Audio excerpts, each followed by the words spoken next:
Sex magic from antiquity to the modern era. A ritual and sigil-based perspective.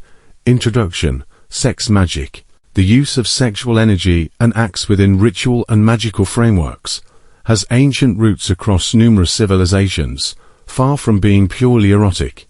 Sex was seen as a powerful metaphysical force capable of accessing divine realms, manipulating fate, and altering reality. In many ancient traditions, especially among the Sumerians, Canaanites, Phoenicians, Hebrews, Israelites, Greeks, Romans, and Egyptians, sexual rites were integrated into religious or mystical practices. This report explores sex magic in these traditions and examines its connection to sigil magic within ritual contexts. Sumerian religion. The sacred union, 𝗖𝗆𝗆𝗄𝗆, in Sumer. Sex was intimately linked with divine order and fertility.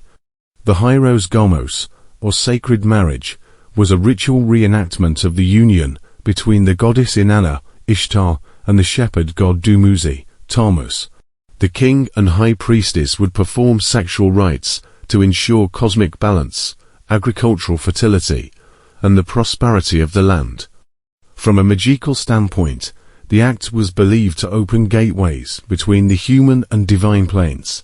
The sexual union became a ritual of sympathetic magic, mirroring divine forces to generate results in the material world. Canaanite and Phoenician traditions. Canaanite and Phoenician religions featured temple prostitution and fertility cults surrounding deities like Astarte, Ashtoreth, and Baal. Sexual rituals were not only forms of devotion, but also tools for magical transformation and communion with the gods. The act of sex was considered a symbolic death and rebirth, much like the seasonal cycles these gods represented.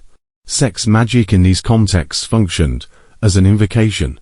The orgasmic release served as a spiritual offering, creating a moment of transcendence where divine power could be directed toward earthly aims. Egyptian ritual practices. In ancient Egypt, sex magic was tied to the myth of Osiris and Isis. Isis used sexual energy to resurrect Osiris, who had been dismembered. This myth encoded the belief that sex could be used not only for creation, but also for resurrection and regeneration. Ritual masturbation by pharaohs at the Nile's edge was seen as magical, a symbolic act of creation that could bless the waters and ensure abundance. Sex magic here had a regenerative aspect, allowing practitioners to tap into primal forces of life and rebirth. Hebrew and Israelite mysticism. While overt sexual rituals were suppressed in mainstream Judaism, Kabbalistic and Merkaba mysticism encoded sex magic in symbolic and mystical terms. The union between Tiferet, beauty, and Shekinah, divine presence, mirrored human intimacy. During sex, especially on the Sabbath, couples were said to elevate divine sparks, engaging in a form of magic that harmonized cosmic opposites. Some heterodox Israelite sects, for example, Gnostics with Jewish influence, preserved esoteric sexual rites, often interpreting the Song of Songs as a coded sex magic text. These unions were aimed at aligning divine male and female principles within the adept. Greek mystery traditions. In the Eleusinian mysteries, though the rituals were secretive, fertility and sacred union were prominent. Dionysian cults openly celebrated erotic ecstasy as a way to dissolve ego and commune with the divine. The Orphic mysteries associated sexual restraint and purification with ascent to higher realms. That tantric-like practices existed in smaller cults. The Eros Psyche myth became an allegory for spiritual transformation through love and sexual union. Sex magic in these traditions often used eroticism as a medium for initiatory transformation, death of the profane self, rebirth of the spiritual self. Roman ritualism. Romans inherited much from Etruscan and Greek systems. Festivals like Lupercalia were overtly sexual, involving ritual nudity, flagellation, and coupling to promote fertility. Roman magicians and sorcerers used sexual fluids in spellwork. Sex was also weaponized through erotic curses or difixiones, where sexual energy, or denial of it, was ritually bound to produce desired effects, such as control or revenge. Integration with sigil magic. Sigil magic involves creating symbolic representations, glyphs or seals, of intent. When paired with sex magic, the act of orgasm serves as the Gnostic trigger, a moment of total concentration and ego dissolution during which the sigil is fired or imprinted into the subconscious or the astral realm. This technique has roots in ancient practice, but it was Aleister Crowley and later chaos magicians who formalized it in antiquity. The drawing of glyphs during ritual sex, or the use of sexual fluids in writing divine names on tablets, could be seen as a precursor to modern sigil magic. The process: 1. Create a sigil of intent. 2. Enter altered states via arousal. 3. Charge the sigil at orgasm. 4. Forget the sigil to allow it to work subconsciously. This combines intent, energy, and symbol, making the working more potent. 𝗧𝗏𝗻𝗲 and the alchemy of desire. Every man and every woman is a star. Aleister Crowley, The Book of the Law, Origins and Doctrine, 𝗧𝗏𝗻𝗲. Founded by British intelligence asset and paedophile Aleister Crowley in the early 20th century, is a modern esoteric philosophy rooted in Western occultism, Kabbalah, Eastern Tantra, and Hermetic magic. Central to thelemic practice is the concept of true will, the divine, unique purpose of every individual. Sex magic in 𝗧𝗏𝗻𝗲 is not merely eroticism spiritualized. It is the crucible in which the magician fuses will, desire, and spiritual intention into one transformative force. Sex magic in 𝗧𝗏𝗻𝗲. Crowley formalized sex magic through his work with the Ordo Templi Orientis, OTO, embedding it in the higher degrees of the order. The 9th degree especially focuses on the use of sexual fluids, orgasmic energy, and symbolic union as tools to manifest intent and commune with divine archetypes. In thelemic sex magic, the male represents the microcosmic sun, projecting divine logos. The female represents the receptive vessel, the luna, the chalice. Their union becomes a symbolic reenactment of the hierogamy, sacred marriage, echoing ancient Sumerian and Egyptian rites. Ritual structure.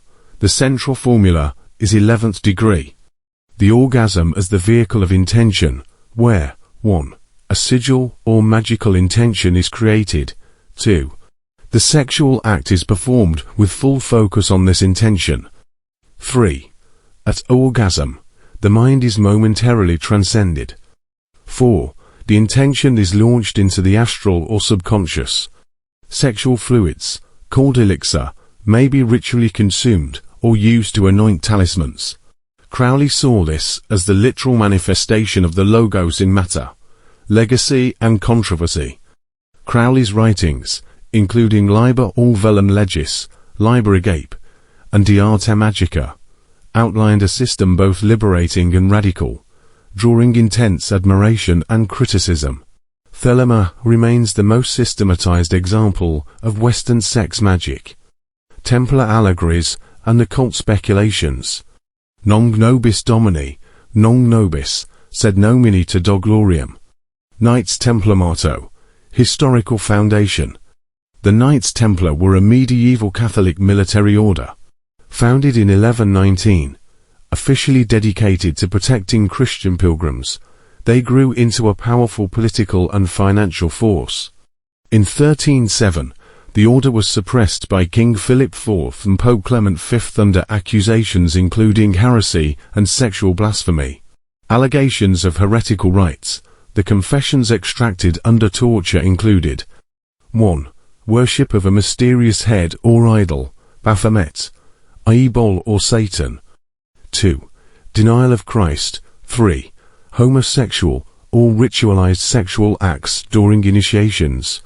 Modern occultists suggest that these charges, while politically motivated, may have pointed to esoteric practices within Templar inner circles, possibly connected to Gnostic or Catholic traditions.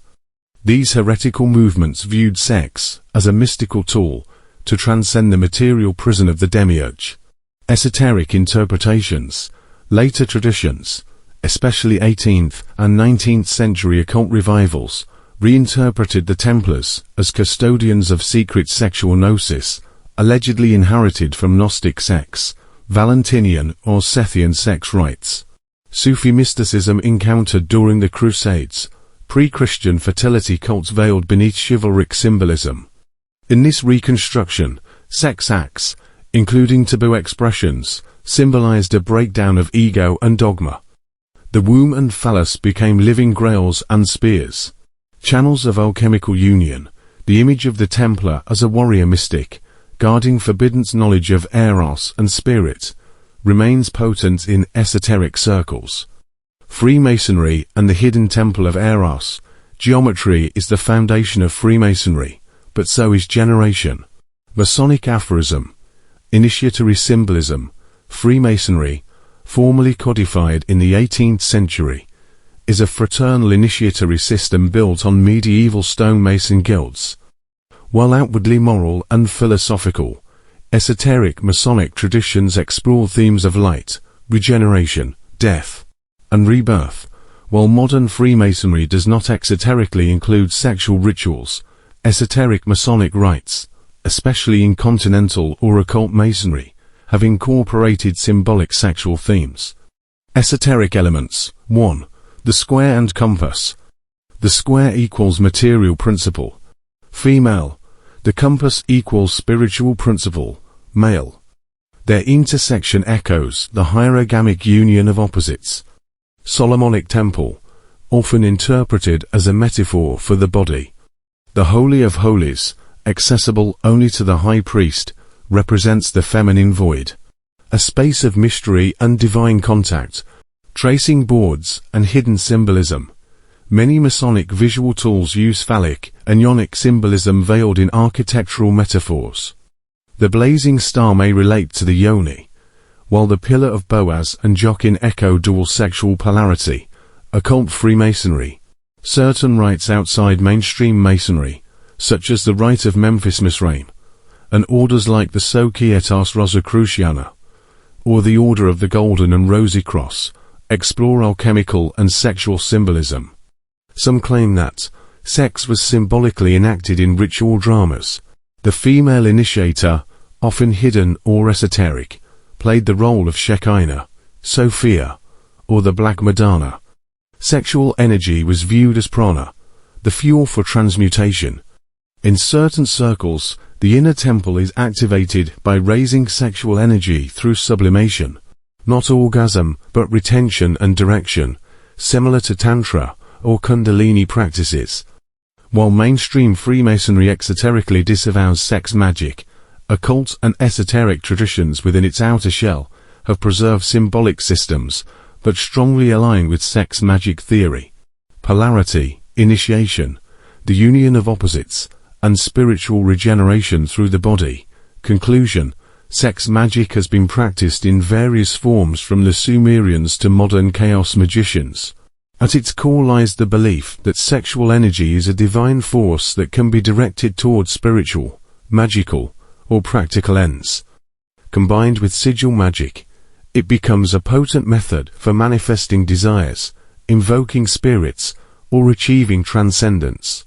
From the sacred marriage, rituals of Inanna, and Dumuzi to the subconscious programming of the modern adept, sex magic persists as one of the most primal and powerful techniques in the occult tradition.